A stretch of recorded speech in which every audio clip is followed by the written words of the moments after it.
at the meeting.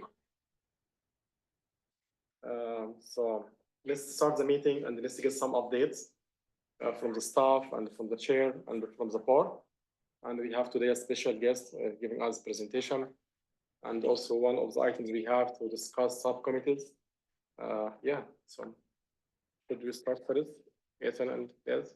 Yeah, so just a quick update. So SIB appointments are expiring in March, so everyone will need to be reappointed or decide if they're gonna want to be reappointed. So this does include even people who come from other boards. So please just let me know if you would like to be reappointed and I can handle the rest of it. Or if you'd like to contact, if you have your council member, if you'd like to contact them directly. Ibrahim and Lori have already been reappointed. So just let me know, please. So your term will be good at the next meeting as well, but after that, you will no longer count for quorum if you have not been reappointed. So we'll try and get it into a council meeting before then if possible. So the quicker you guys let me know, the better, and the less bumps hopefully we'll have on the road. And just a quick update. So as you guys know, I deal with air quality at the city and we are starting our ozone season. So I will start monitoring that starting March 1st. So just kind of letting you guys, so you guys can be air aware. If you guys hear updates about high ozone days or anything, those will be coming from me. So I'll be keeping an eye on that. And also as we go into kind of our smoke season and our fire season for burning fields and stuff, we'll keep an eye on that smoke whenever it makes its way into town. So just a quick update on that. Ethan, did you have any other updates? I brought some brochures and other education materials on drought, water conservation, because the water rebate program is open again for this year. It now includes washing machines and dishwashers. It didn't last year, but now it does. You can get $100 off those in the form of a rebate, along with all the outdoor water saving equipment that we had last year. Okay, awesome. Thank you for that. Okay, we'll move over to board updates. Ben, you're closest to me, so I'll let you start. Sure. What we talked at Transit Advisory Board last time was the queue line in particular, because we have a network redesign that's redesigning all of our transit routes to better align with the needs of our community. And the queue has always been kind of an outlier because it was subsidized by businesses for quite some time and is no longer. And so how do we reintegrate the low barrier of entry that the queue is, free, quick, often into the larger transit scheme and make it sustainable in a financial way. And then we also had some updates on a rider code of conduct. So, yeah. Okay, cool. Thank you. Nathan, you have anything from Park? Hopefully we don't have a grass fill this year because we had snow before freezing temperatures. That was our big hope. We won't know for a couple months. But don't be planning on the city planting a whole lot of trees since we're still in the drought. Okay, cool. Thank you. Okay, Jessica or Scott, do either of you guys or Cindy, whoever would like to go, if you have an update, if not, no worries. No update from Planning Commission. Okay, thanks, Cindy. No update as we did not meet this month. Stormwater Advisory Board doesn't have an update either. Okay, thank you guys. Russ is here. Oh, cool. Russell, do you have any updates from Bike Ped? Sorry to put you on the spot as you're walking There was just an update on the conversion of several downtown streets from one-way to two-way. That's still on schedule. So they just kind of ran through some of that. There were other things discussed, but I think that's the only thing relevant to this body. Okay, cool. Thanks. All right, Ibrahim, do you have any updates today for us? Yeah, so my main update is mainly about the proposal I am working on right now. So I started to draft like a proposal about the decentralized concept for the gray water.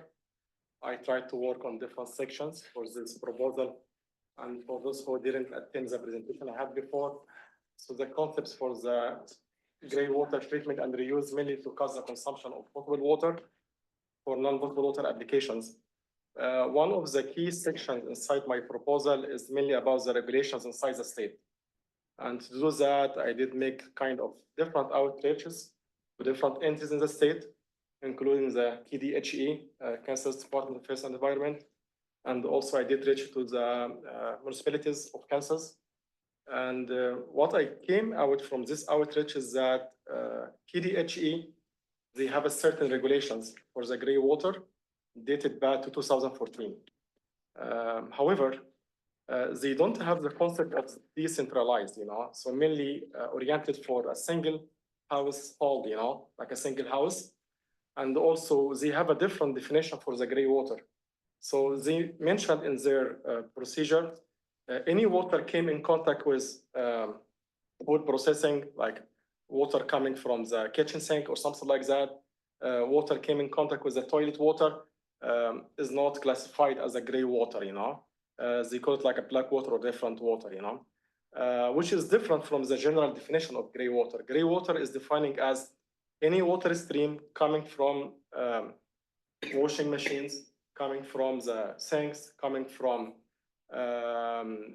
shower, whatever, except the toilet flushing, This is called the gray water. And they don't have a certain procedure for treating this water.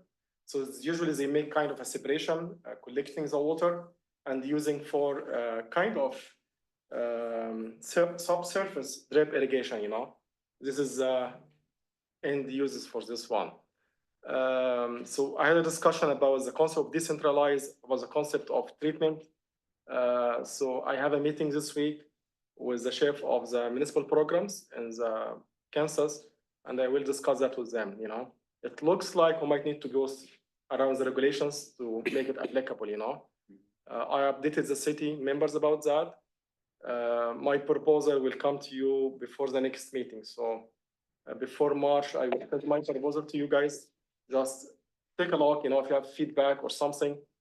I know we have a discussion today about the subcommittees, but if someone be interested to be in this proposal with me from the public or from the board members, you are more than welcome to join me,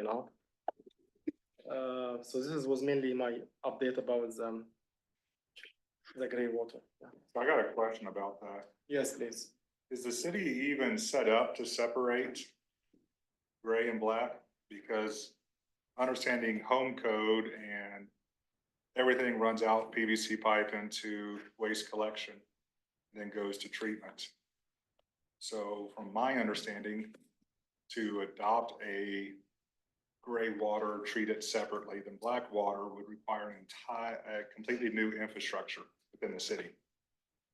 This is a great point, and I highlighted that for the title of my proposal is mainly for new communities in Wichita, So we can have like a new neighborhood under developing, So we can have kind of incentives or encouragement for this group to start to have kind of a separation between these two waste streams.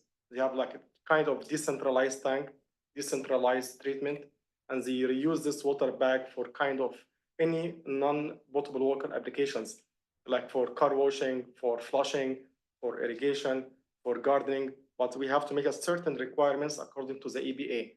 So EPA has a certain water quality. So one of the issues for the gray water is mainly a lot of microorganisms inside this water. So we have to make sure we meet that to a certain level to be applicable, all this inside the proposal, yeah. It's not easy, yeah, it's not easy. Any other question? I think next is the approval of the minutes. There was one edit by Lori, a word at the end of a paragraph, so I'll get that fixed, but like experiencing versus expiring, I misspelled it. Okay, so anyone has any like comments about this meeting minutes? No. Okay, And blankly, I move to approve the January meeting minutes. Second. okay. So for those who are in favor of approving the minutes, say aye. Aye. Okay, anyone online or in person, like opposite to that? Okay, so we are approving the minutes. Okay. Awesome. Okay, so with this next item, I'll let them introduce themselves, but we have some members of the Mayor's Youth Council. And I'll let you guys, if you want to kind of talk a little bit about the group and then your environmental issues group. And I'll pull up your, Hi, everyone. My name is Sadakshi. I am the chair of the Sustainability Issue Group on the Mayor's Youth Council. My name's Elizabeth, and I'm the clerk of Mayor's Youth Council, and I'm currently trying to get into the Sustainability and Integration Board. So, yep. And today we kind of just brought to you, we do, if you don't know about Mayor's Youth Council, we're just like a small community of youth in Wichita. We apply to be part of this council, and they only pick like 20 people in Wichita, 20 kids in Wichita to do it. And we all separate into issues that we think are like big issues that we think are happening in Wichita. And Sadaksh and I were separated into the sustainability issue group. And the way that we intended to tackle that and the way that we are tackling it at this point is we have a fashion show that we'd like to tell you a little bit more about. Yeah. So if you move to the next slide, these are the people that are in our issue group. It's 5 people. And then there's a few other issue groups in Mayor's Youth Council, Yeah. like homelessness, like a domestic violence issue group. And each of these issue groups have a chair or co-chairs that kind of lead it. Yeah, so basically, I have this, if you guys would like to look at this. I don't have a ton printed out, just as much Yeah, as the so- school would let me print in Yeah, full. we're holding Thank a you. sustainable fashion show, and the idea behind this is just to bring awareness to kind of the harms that fast fashion has done to the environment. I took a Um, picture. We are using thrifted clothing to promote shopping within the community, so local boutiques, local thrift stores, things like that.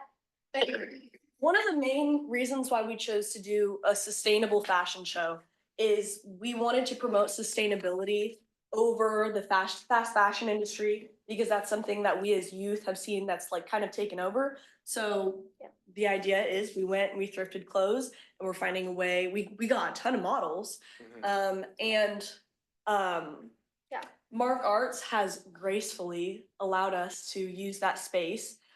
Yeah, so we're partnering with Mark Arts. The idea for the fashion show just came from the fact that it was an effective way to really engage with the youth of the community. We wanted to create an event that was fun and exciting and really just fostered like a very like close-knit like community opportunity for everyone. So yeah, it's very like youth oriented. We have youth models. It's obviously youth led. We have a group of students playing live music for us. So it's just very within the community spread across Wichita. So those are, if you go back for a second, the picture on the left is a group of our models, and they're not wearing the clothes that we picked out for them yet, but we went and we thrifted and we got a lot of clothes. And one of the best parts about this is that Mark Arts is actually, they have an exhibit for fashion right now. Yeah. So it's called like I think it's like a la mode. It's on the papers. But it's just like an art exhibit that's focused on fashion, but not through a literal lens, but also just like an artistic interpreted way. I've gotten the opportunity to work with Krista Vizeos, who is a decorated model. She's worked with Chanel, Dior, YSL, and she's really helped me coordinate the models, how to walk. She's taught me a lot, and she was just incredibly helpful and very like integral to this process. Yeah, and then if you go to the next slide, that's a picture of us thrifting, and we went out with a bunch of people from Mayor's Youth Council, and we just looked through clothes, picked out clothes that we liked. And then some of the places that we thrifted are up there. I'm sure there's more. Right. But we went to a few different places and just tried to find cute thrifted outfits that we would put on like youth in our community. To really incorporate that spring aspect to it, it's called Spring Renaissance because we're giving this like rebirth to like these clothes, like a second use recycling. So that idea kind of ties in with like thrifting and like the season, obviously. So that's where it all this really ties in. I've been adding like floral details to the clothing. So this would be like fake flowers, just like detailing in that manner to really correspond with the theme. Yeah. And then we've got an Instagram set up right now if you want to go follow that, and that gives updates of like information when it's happening. That was in the beginning, we just used it to look for models, and now we're just posting, the picture that you've got in front of you. So that link in bio is just to like RSVP, just so like we can have an idea of how many people are coming for setup and stuff like that. Yeah, so we found the clothes, we found our models, and yesterday, it was just yesterday. We had our first rehearsal, we did a run through, everybody tried on the clothes, and we had a lot of people show up. So right now at this point, we're kind of focused on marketing the event. So, yeah, look at the paper. If you want to share it around, we'd love to see some of you guys there. It'd be great. Good, very good. Yeah. Thank you. Awesome. Well, thank you guys. Does anyone have any questions for them about the Sustainable Fashion Show, the Issues Group, or Mayor's Youth Council?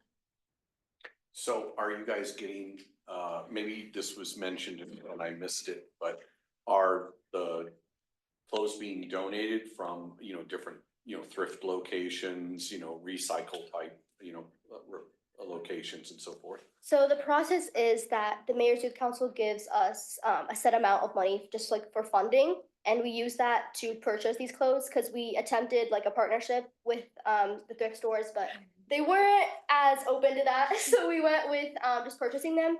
And the idea is we use them for the fashion show. We obviously like promote clothes, say, okay, yeah, we got these from this thrift store. And then we donate them back. So we recycle it back into the community. Okay. So we give them back, but we do use funding to get them in the first place. All right, fair, thank you. Yeah, if you guys want to send me a PDF of that, I can send it out to the board, and then I'm sure we can put it on our website as well, with one of the events that are upcoming, so we can do that for you guys. Thank Yeah. you. Thank you. And thanks for presentation. I see a lot of energy coming out from the slides, Yeah, I remember myself like years ago, so really good. Yeah. Well, yeah, thank you guys.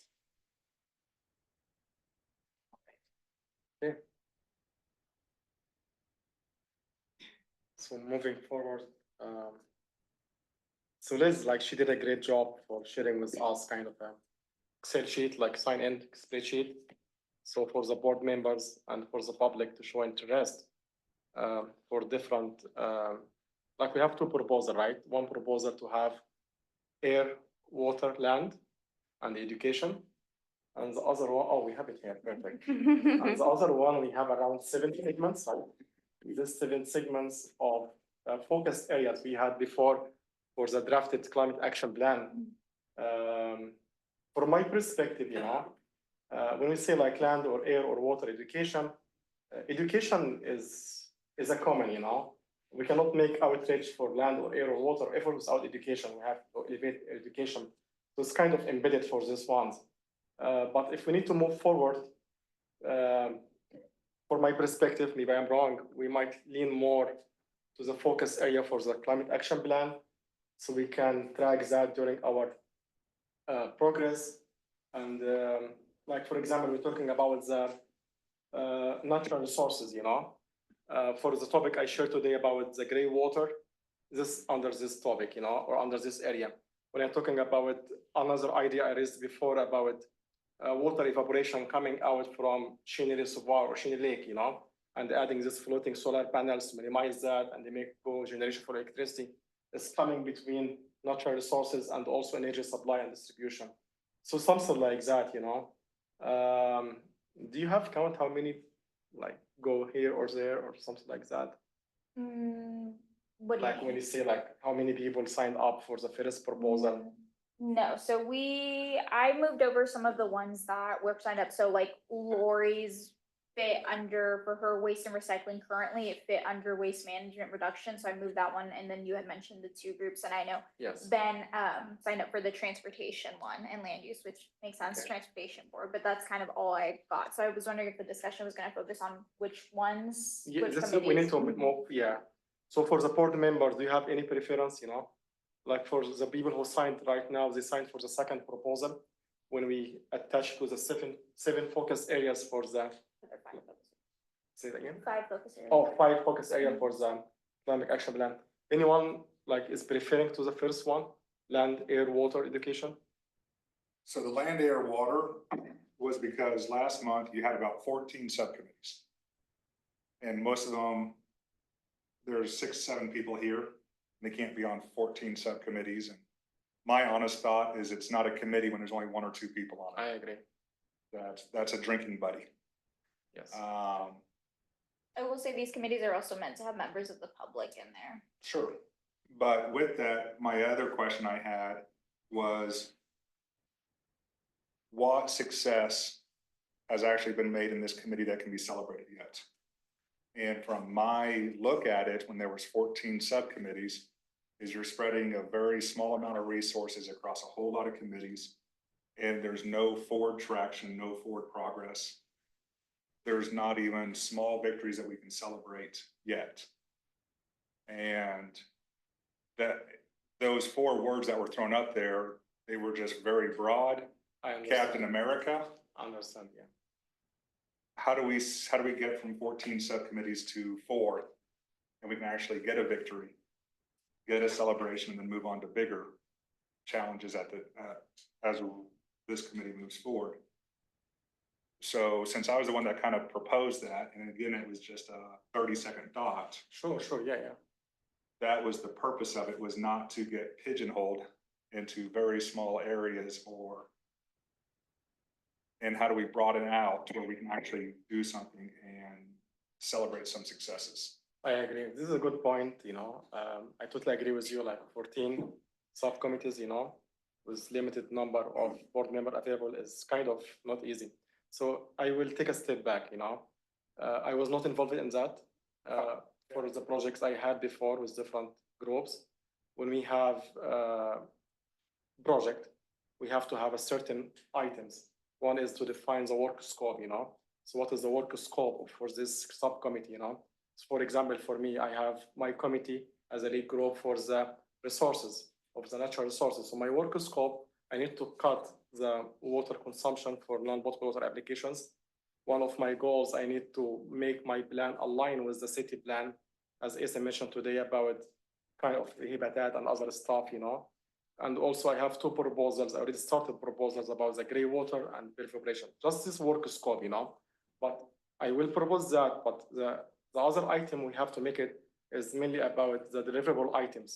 It should be kind of quantitative deliverable items.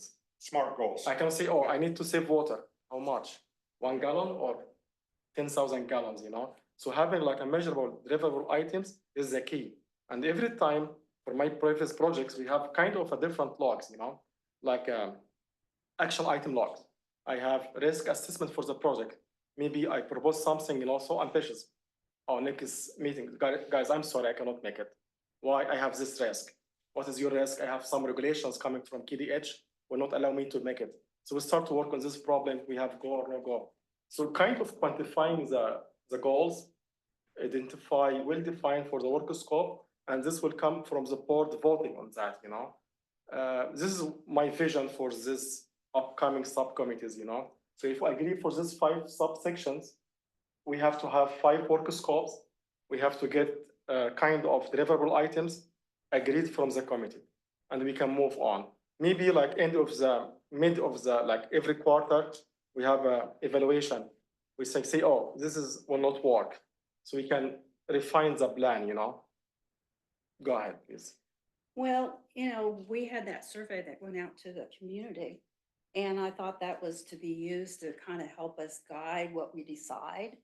And, I can say I really naturally resources, but that's pretty wide. And I kind of want to take a back step and ask what happened to that survey. And you guys had even said you weren't even sure you were going to give feedback to the city about it. You said something about you weren't sure who you were going to give the feedback to. It almost sounded like it's like, no, we didn't. It caused too much commotion. No, we're just still waiting on direction. We've put it together for the city manager and waiting, I'm assuming, to give it to council and kind of look for next steps. So that was meant to guide the climate action plan. And yeah, hopefully guide your guys' work as well. Since the kind of creating a plan like that was in the founding ordinance and one of the goals of the Sustainability Integration Board. But we're just waiting on direction now. So I would continue to work off that draft plan Mhm. as best you can, and if, Yeah. There's things you wanna change in that, you can definitely do that right now, that can be done within the subcommittees or as a Okay. board. I would have to get that updated since I wasn't on the board at the time that stuff came out. But yeah, I would like to see more of that again, because I think that's important. If we spend our time asking the public for their feedback, we should listen. Sure, yes, I agree. So you have something? I was just thinking, as you describe the idea of, trying to do exactly what was talked about, create these, achievable goals and the process by which we would go through, it would be something that we would discuss as the board, and we'd try to establish specifics for the sort of goals that, we want to workshop and eventually present to the city. Well, if that's the process that we go through, then isn't creating all of these committees kind of putting the cart before the horse? I mean, you're kind of presuming that within these committee groupings, there's going to emerge the work that is then going to be able to be workshopped down into something specific. Well, but I mean, maybe we should instead just wait for particular action items, like maybe some of the ones suggested within the survey, and we workshop those directly. I'm just, like other people that, were on the board earlier on when there was, over a dozen subcommittees, none of, maybe one of which, actually worked to try to advance something in terms of goals. I don't know. I wonder if we feel like, oh, well, we have to have subcommittees in order to talk about these topics. Do we? Is this actually an important step towards moving us towards the kinds of productive discussions about particular items of concern? I mean, maybe it is, but as was pointed out, this is a voluntary committee. There's not always all the people here. People are busy with other things. Loading up additional subcommittee distinctions that are going to require additional meetings in order to produce ideas, which then would come back to the whole board to be workshopped. I wonder if that's an extra step. Now, maybe it's a necessary step, but I wonder if, it might be presuming a level of organization that the actual existing subject matters don't necessarily warrant. In the nonprofit world, we call that a zero-based committee structure, where every year you review your committees and decide what committees you need for the year based on the work that needs to be done. Okay, so how do you do that analysis? How do you do that yearly analysis? Is it just looking at how productive any of the committees were in presenting? Well, not discussion? overall organizations, especially nonprofits, tend to create more committees than what are actually needed. I try to get them to simplify the process of setting up committees by identifying what work needs to be done. And part of that should be based on, an organization's strategic plan and what exactly do they want to accomplish. And then let's create committees around what we want to accomplish. And if you're working with a zero-based committee structure, then of course you would reevaluate that at the beginning of every year and decide what have you accomplished in those goals and what committees do you need to continue to have and what just need to go away. If that's helpful. But I agree with you wholeheartedly. We don't need to create a lot of committees. I can't tell you how many nonprofits I've walked in to do consulting with that had 14 committees and 8 board members. And none of them were functioning committees. And I believe that the board work happens at the committee level, but they have to be functioning committees in order for that to happen. So the only other question I have is, when I look at some of those terms up there, having dealt with planning, zoning, building, I would be willing to bet my house that this subcommittee cannot affect county zoning, city building. There are a handful of families that are highly influential and dump lots of money into building developments. And because I could stand here and tell you that the greatest thing that we should be focused on is preserving what vegetation around the city is there. But this city will continue to expand outwards versus go vertical. And so is some of this even worth our time to deal with, because there's another board that has a bigger seat at the table that actually has the deciding say on what happens? Because I could tell you, I don't want the grasslands, the woods around my house to turn into housing development. lost that, 2,700 houses going up. So to me, having buildings, homes, land use, if we're just talking about stopping the city from building houses, I won't ever volunteer to be on those subcommittees because it has no effect.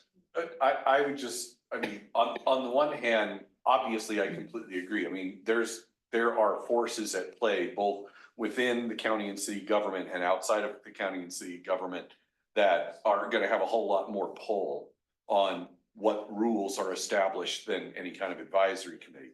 On the other hand, I would hate to just kind of abandon that entirely. I mean, a lot of people worked for a very long time and worked very, very carefully to eventually get the city to embrace places for people, which does, at least on paper, empower the city to make decisions about zoning that would actually push developers away from continual horizontal expansion, push them towards infill. I would like to believe that if there's at least some voice out there pointing to something that the city has already done, trying to encourage them to live up to that, that would be worth doing. However, I also recognize that worth doing is more a noble thing. It's not the sort of thing that's going to give us wins. And the wins that are more likely to be achieved are, things that are probably going to be more directly related to protecting or rebuilding our canopy, trying to protect, our natural resources, water, that sort of thing, rather than going up against, development interests. I don't want to entirely say, well, we're not going to win that battle, so it's not worth investing some kind of committee energy in. It might be worth it, but,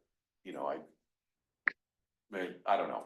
Anyway, just some random thoughts there. Jessica, just to answer your question, no, there isn't. I don't know that any of the committees have been really meeting, or that there's any work, and what works happen in committees happen without like a city liaison. So if the leaders of the committees aren't keeping track and reporting it, I have no record of it.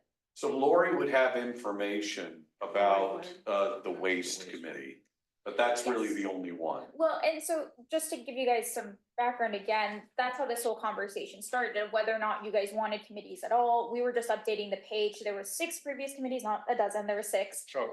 And so just whether or not you guys want to keep them, the leads on there were outdated. Exactly. Sometimes we get contact by people who saying, hey, they want to be involved. We don't have anyone to guide them to outside of just coming to the SIP. If you guys don't want subcommittees, if you don't think they're going to be helpful, that's totally fine. We just thought if there were going to be subcommittees, that they might be something related to what has already been kind of looked into, to focus areas that this group kind of came up with, or in help with the sustainability initiative from 2021 that study. So that's kind of where we pulled that from. Additionally, we had been floating the idea, if you guys wanted work to be done in committees, to only meet every other month, and that off month have a committee meeting and then report back in the month, just so that work can actually get done. You guys have a little bit more time to do so, and SIB is only required to meet quarterly.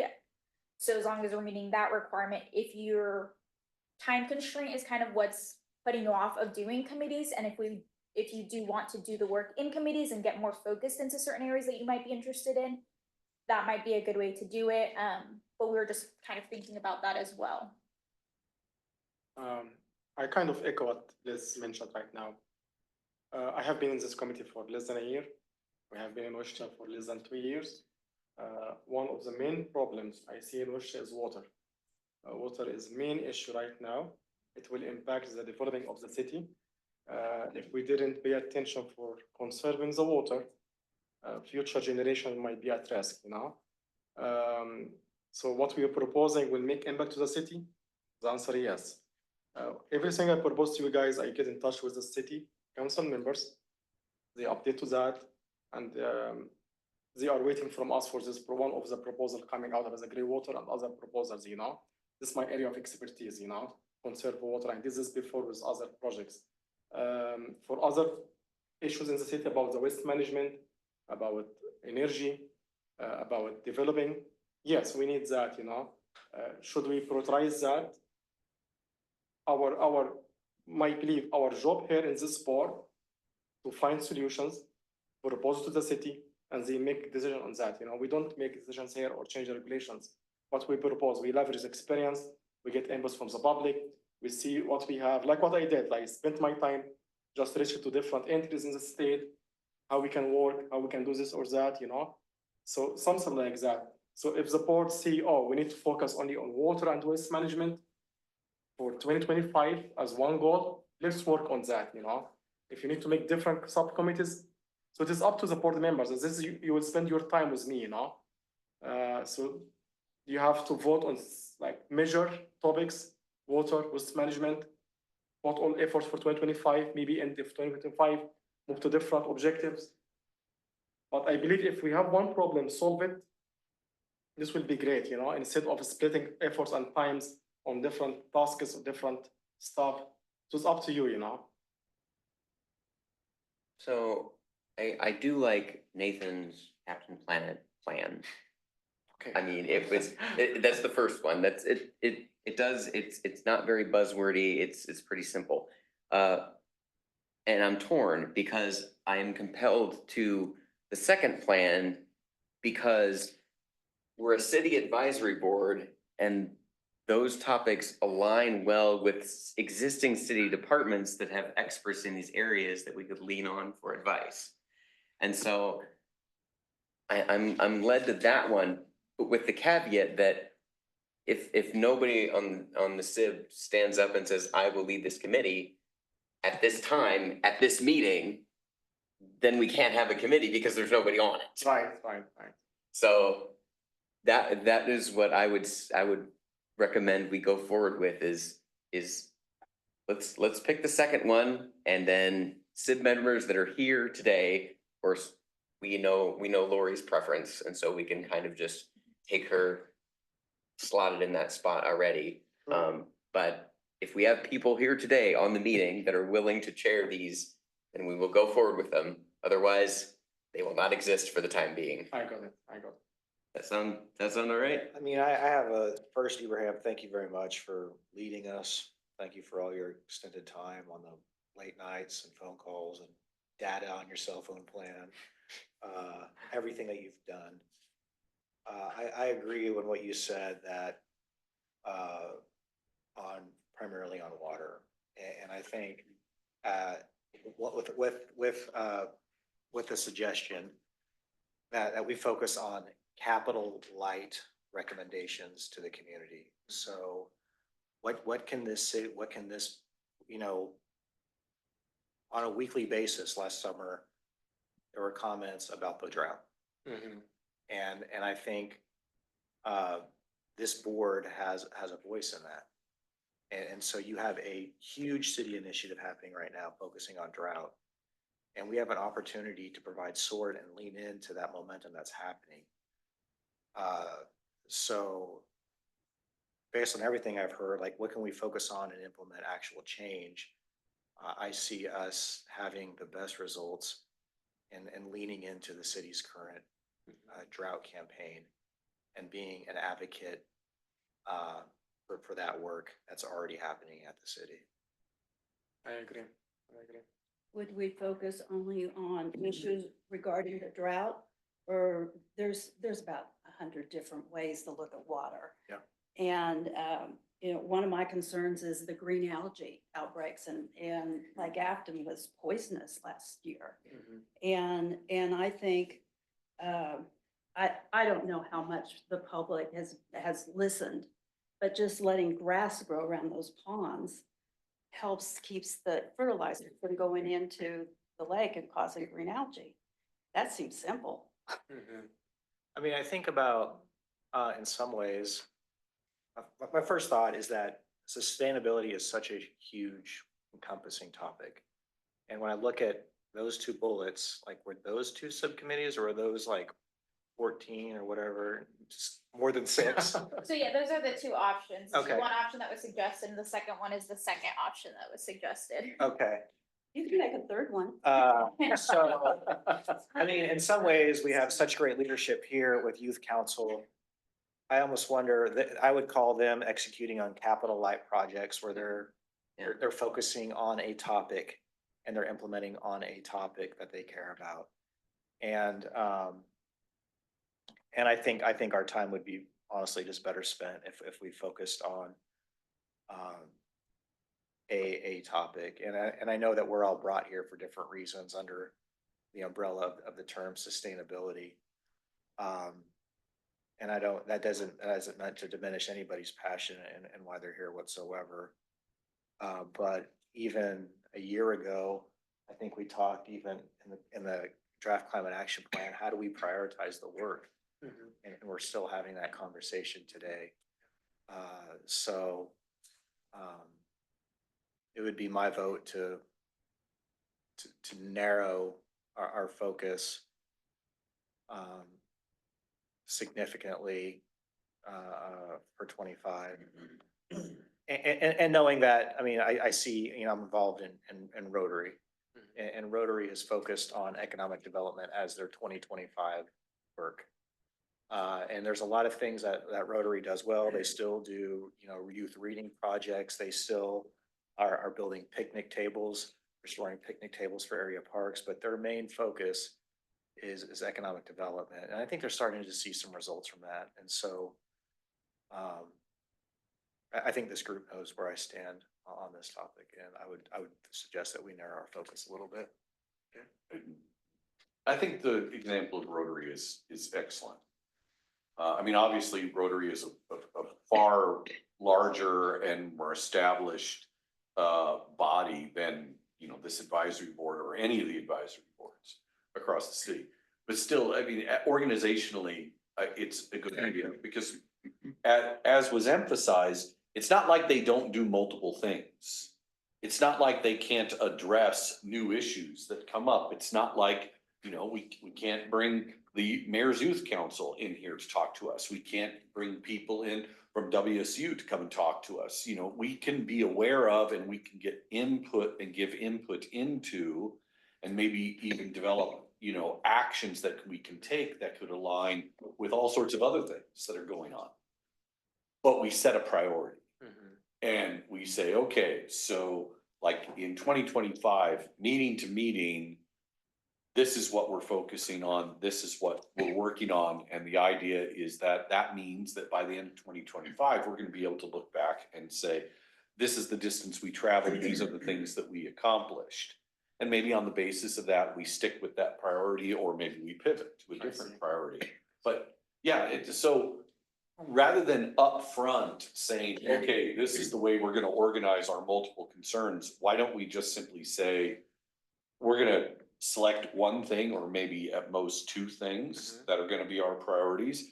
But of course, we're still the advisory board. And so that doesn't mean that, we say, hey, are you doing anything with water? Because if you're not doing anything with water, we don't need to hear from you. No, I mean, we're still going to be open to all the other stuff going on, but we have a priority. So I like that. I like that. I cast my voice to you too, guys.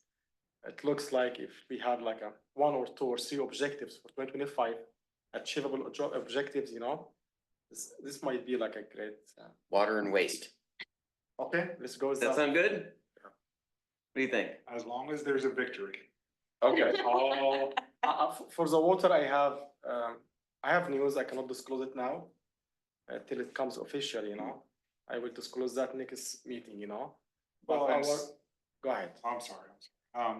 They're very simple things. I do a lot with ag and water conservation when we talk about waterways. Some of the biggest ones here is ornamentals. But how do you convince someone that fescue is not the best grass in Kansas?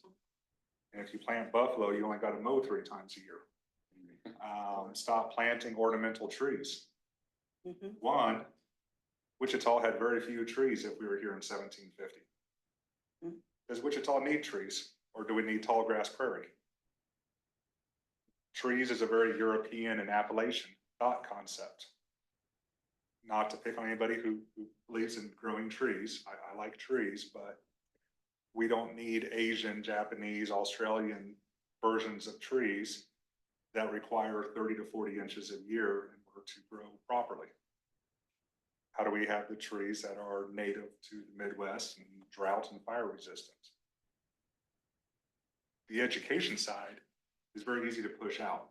So it's very easy to get victories.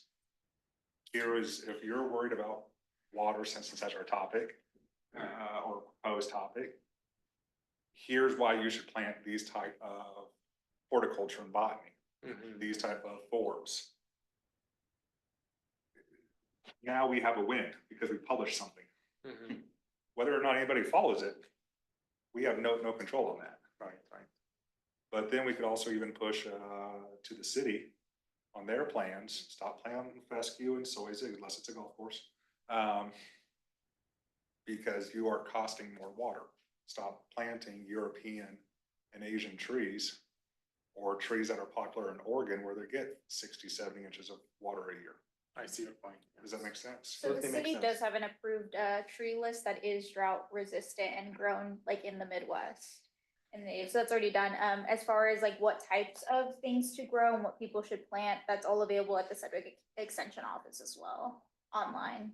So a lot of that information is out there. I do agree education is a big portion of it, but this information is out there and has been, we try to push it as much as we can with the drought information as well. And when anybody asks, we point them to the right resource. But I mean, that's the sort of thing where an easy win can lead to another easy win. So like if you get a commitment from the city that, you know, we're actually not gonna do, you know, the flowering pears anymore, and we planted only X number of these trees and instead we planted Y number of these trees. I mean, those are numbers that we can use to show that, you know, people are getting the message about drought resistant trees and so forth. So, you know, there's, you know, these sorts of things, those are the sorts of steps that I think, you know, can provide us with, you know, the victories that build momentum towards, you know, being able to accomplish larger things in terms of addressing drought concerns and such. And I agree. There's a lot of resources if you're in very niche communities. In agriculture, we have resources you guys probably have never even thought of. Okay. But what good does it do to the city that I know where to go to get information?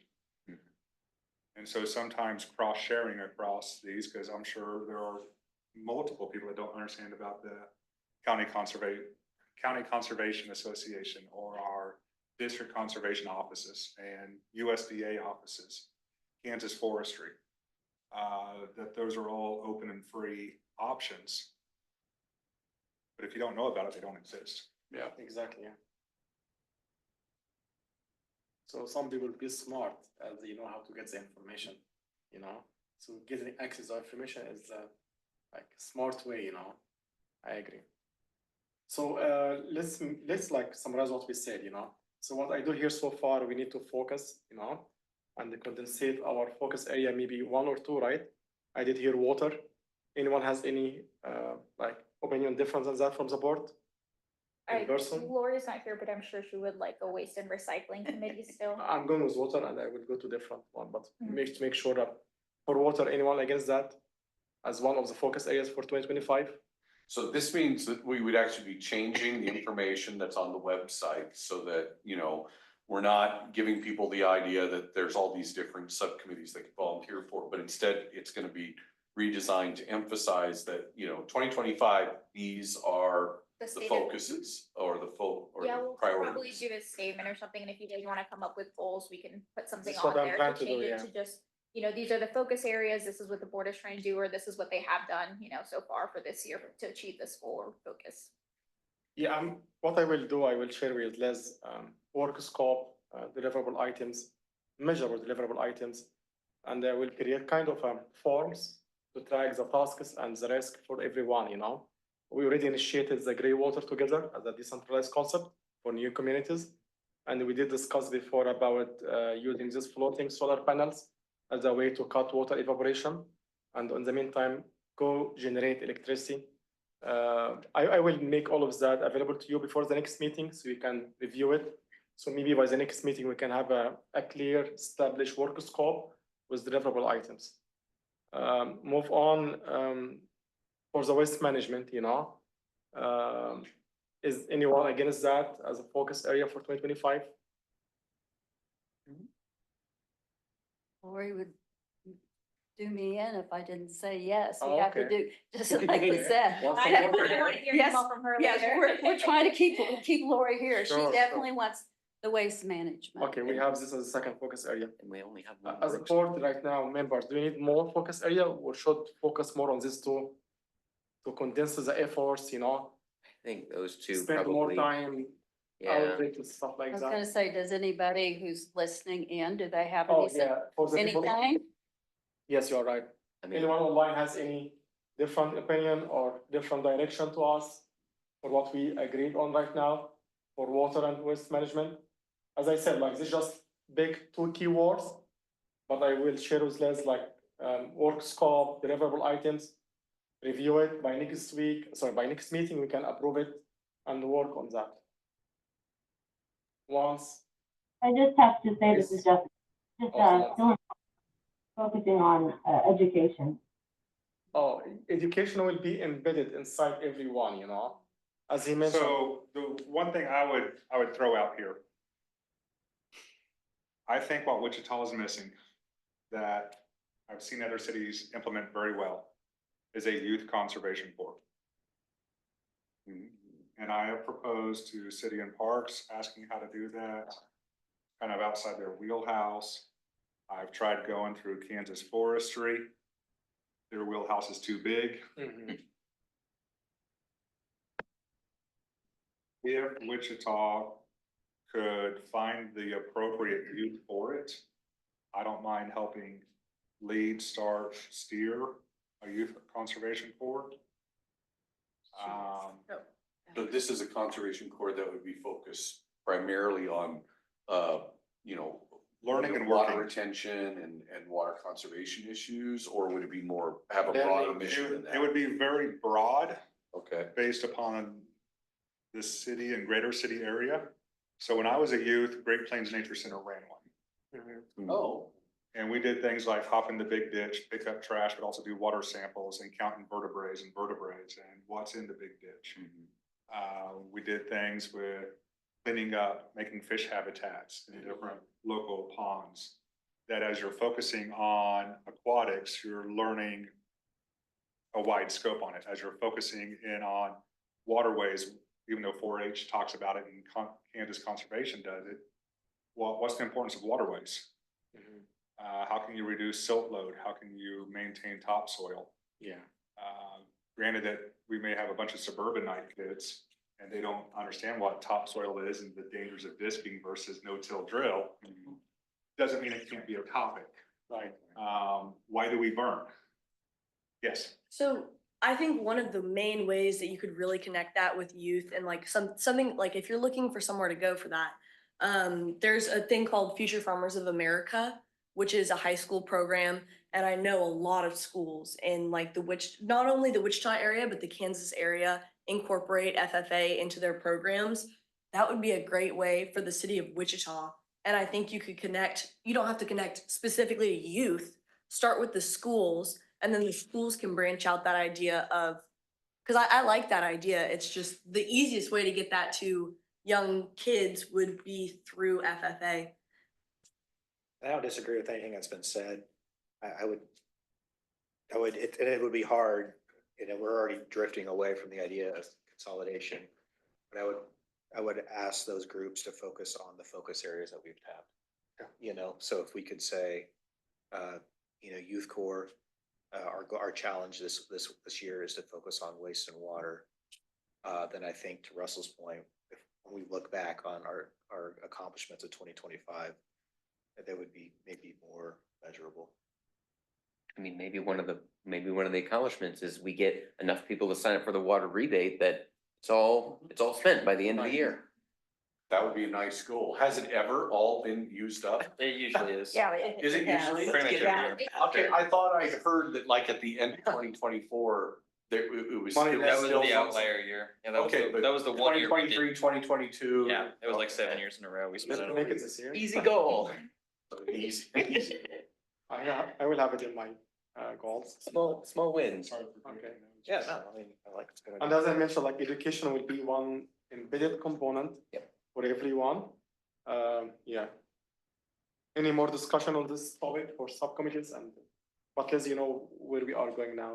Okay. So few action items, you will review the work scope, deliverable items before the next meeting, so we can vote on that and we can move forward. So we've got to make sure this information gets out to Lori, in terms of, that there's not going to be a subcommittee, but that there's going to be a listed priority. Yes. And, and then the task would be to bring things to the entire board relevant to that, that focus that we have. Exactly, yes. If there's no more board discussion on the item, we can move on to public discussion on that Oh, we item, need to have, on this item specifically. oh, okay. So for the public, do you have any inputs? And we may accept volunteers from the public, right? There's no committees, so Yeah, so we can get insights, in general on Yeah, the yeah, topics, okay. yeah. I actually do. So I completely agree with you. Like you're hitting the nail on the head with the conservation, the planting, all those kinds of things. It's completely, my background's ag as well. It's completely integrated into water. And this is something that people don't understand, is if you educate, you teach, you plant the right things, you are teaching all about water because it is a resource for all the things.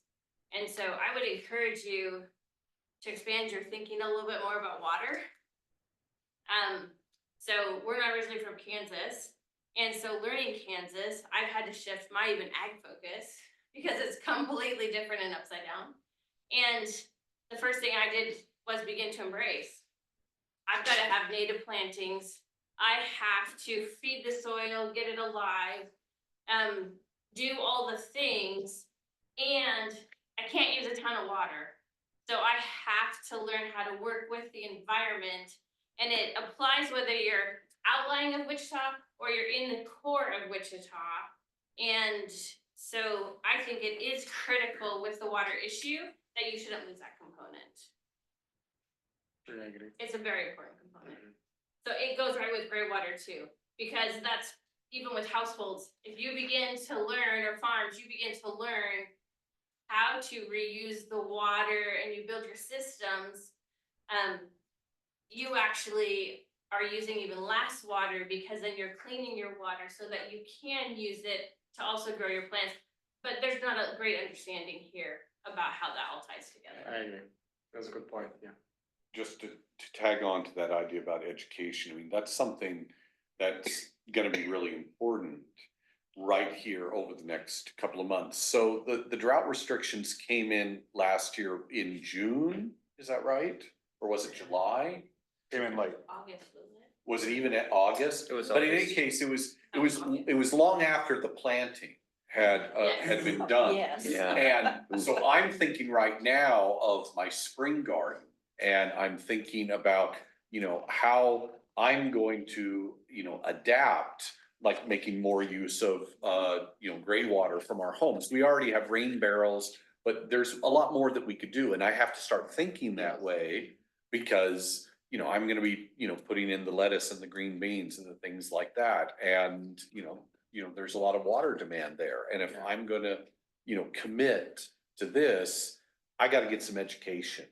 And that education I know is out there. I mean, I've seen people talk about it at the extension center. I've had people come to my classes and talk about it, but hearing it often enough to be able to say, okay, I will now learn how to apply this to my own situation. That's a different thing. And so that's a role that we could play to help getting that information out there, especially as gardening starts with, drought restrictions still in place. And we could bring in a Johnson's Garden Center. Yeah. To have them. That'd be share, wonderful. These are the things that we recommend planting this spring in a world where drought is a conversation. So Yeah. I'm sure they would love to educate us on that. Marty likes to talk. Yeah, I don't know, but it sounds like to hear. I wrote a newsletter last year and I had several that focuses just on water. So, But you're and not gonna do it this year? I got burned out It was because a lot of work. it was a lot of work, but if I had people help contribute to that newsletter. No, I something just simple. like receiving it. I read yours too. Say that. But I wouldn't mind doing that as part of this board, as long as people would help me. That would be an accomplishment, would it not? The other thing I would say is that I took out my vegetable garden. It was just too much work with the lack of water. I looked at getting a well, it was $10,000 by the time I did it. So it's out, it's out. So I did drip irrigation for my flowers. It was not a fun thing to teach myself. And I certainly wouldn't mind having a small class. This is what supplies you need. This is how you do it. Here's a trick or two. And so I still watered my plants even with restriction because they couldn't see it. But those are things that I feel like I could help this board accomplish. Thank you. Can I follow up with my thoughts still that I was bringing forward? I think secondly, you brought up that like information's already available and it's already out there. However, I would say again, from your perspective, is that the more information you have coming from different sources and you're cross-referencing each other, the more people that you then impact in general, because they might not get caught from one source, but there could be another source that it's coming from. And then the more you have various organizations that are sharing similar information, actually the more benefit then you achieve reaching people in the community that they actually then begin to understand. They're like, oh, we're hearing this group say it, we're hearing this group say it. I'm pretty like, oh, I think there's something to this. So that's my final. People part of consume bringing forward. information in different ways. They do. Any other members of the public? Mary said, set up workshops for the community by integrating community businesses on planting, growing, and what to grow. How to start a garden in a small space like apartments and small community spaces. Okay. So moving on to the last item we have on our discussion items is the Earth Day events. Now let Ethan talk Sure about thing. this. So I have been working to schedule out a bunch of different educational events for April to recognize Earth Day and throughout the month. Wanted to do a few on water conservation. This has the full schedule. It's also on the main page of the sustainability website right now. Had to move a few around because the Maya Angelou Library did not open as soon as was at first projected, but at these different workshops, I'm gonna try to cover different things the city's doing, different resources that are available for people. And if you guys have some ideas on what you'd like to see covered in underwater conservation, I heard some discussion of it now, but if you have anything else, definitely email me. Happy to try to integrate it. I want to do one on composting because that's something I'm personally passionate about, and I plan to bring the composting I do at home to kind of show off and show people how to set it up in a small space. We're gonna have one on air quality in conjunction possibly with some local health related groups. And also on Earth Day, the Health Wellness Coalition has their monthly meeting already scheduled for that day. So I'm gonna work with them to try to bring together some other community organizations. So I'll probably send out some more information on that one later, but generally gonna be looking to bring as many community, Laura's drawing. As many That's community interesting. organizations together for that as possible at Evergreen. And also going to be showing a documentary on April 19th, which is a Saturday. The rest of these are weekdays, but that one's on a Saturday at the Advanced Learning Library, Hot Times in the Heartland. And then I'll apologize, burn season starts in about 2 weeks for Wichita. And the Flint Hills are already greening up, so it's about time to drop matches. Yes, we will have a burn ban in April, as we do every year here in Sedgwick County, but I cannot affect the Flint Hills, or as I think I mentioned previously, we are working on a new smoke management plan. We are working with local farmers and agriculture and educators to kind of update that plan. So hopefully we get a little bit better communication on when that's happening, so I can alert people as to, the smoke that's gonna be coming into town. Yes, Russell, sorry. I just want to ask a question because I've wondered this before and I always forget to ask people who might know. And now I've got somebody in front of me who might know. Does the burn season vary a great deal from year to year depending on climate or other issues? Or is it really kind of something that's formally set? So prescribed burning Yeah, here in Kansas works about 11 months out of the year. It does not work very well in August. But when we burn depends upon why we're burning. And so what you're gonna see is your hot weather grasses, our tall grass and short grass prairies. One, when we burn them, it scarifies the seeds, so the seeds germinate. It takes away cover, so they actually get sunlight and they germinate higher germination rates. And then also it's burning off the cool season grasses, the weeds that are in the field, so we get a higher nutrient value for cattle, for grazing. Mhm. You know, it makes the short grass, tall grass prairies healthier. If we burn in a growing season burn, which would be a June, July burn, sorry if I'm going too in depth, I can No, nerd it's out on fine. this. I'm curious. A June, July burn, we are burning off last year's residue. Plus, after what the cows have started to graze, we are resetting the grasses and our nutrient protein levels will spike. And now the grasses will be more healthy for our livestock by burning then. Burning middle of August to 1st of October is when we burn when we want to kill trees, or Cerezo lespedeza, which is a highly noxious weed. It's incredibly hard to kill. But if you want to stand a chance using fire, you have to be doing a late season burn on that. And so here in Kansas, about 11 months out of the year, there is a reason to burn, just that the Flint Hills is grazing country. And so, and when we're burning multi-section burns that we're measuring in miles and not acres, it's a whole lot easier to control that fire when it wants to go where I want it to go versus later in the year. And when I'm burning miles, I've put smoke in Lincoln and St. Louis, and I've put smoke on Wichita. I'm sorry, just the wind was blowing in the direction that it didn't burn the house and it burnt the field. And you just ended up 100 to 500 miles downwind.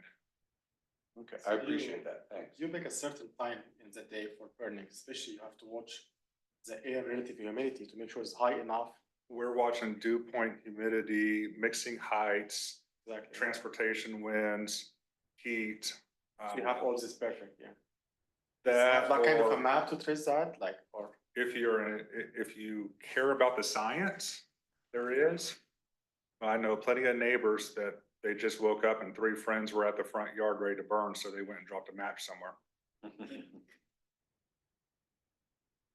Did you have something? Oh, yeah. I don't know, on the topic of events, I don't know if this is of interest to anyone or if you guys are familiar with this.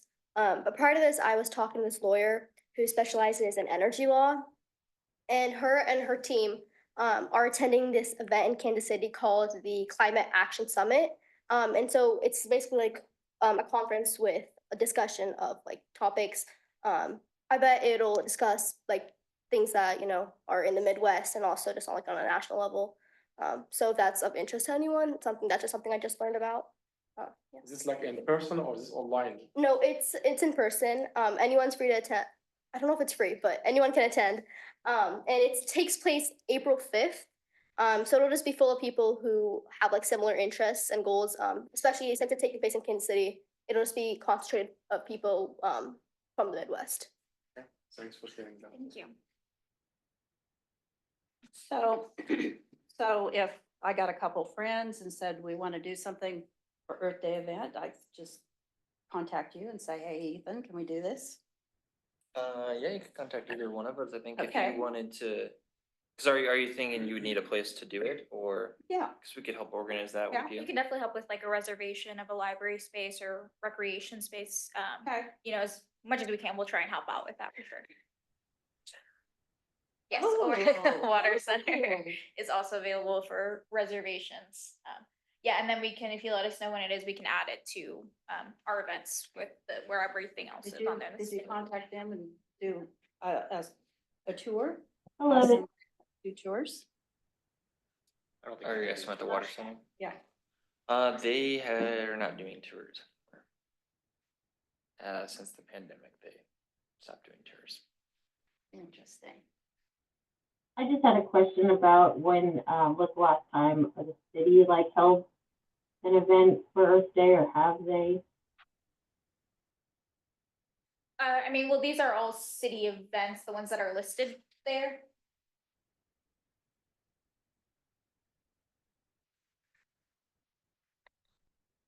Most cities do a tree planting. I think Wichita. I guess like in the past before the SIP was established. I don't know. I wasn't here before SIP started in 2021. I'm sure I can find somebody to do a tree planting. ICT trees would. I will say the city of Wichita is not planting trees right now because of the drought, unfortunately. So- Prairie planting.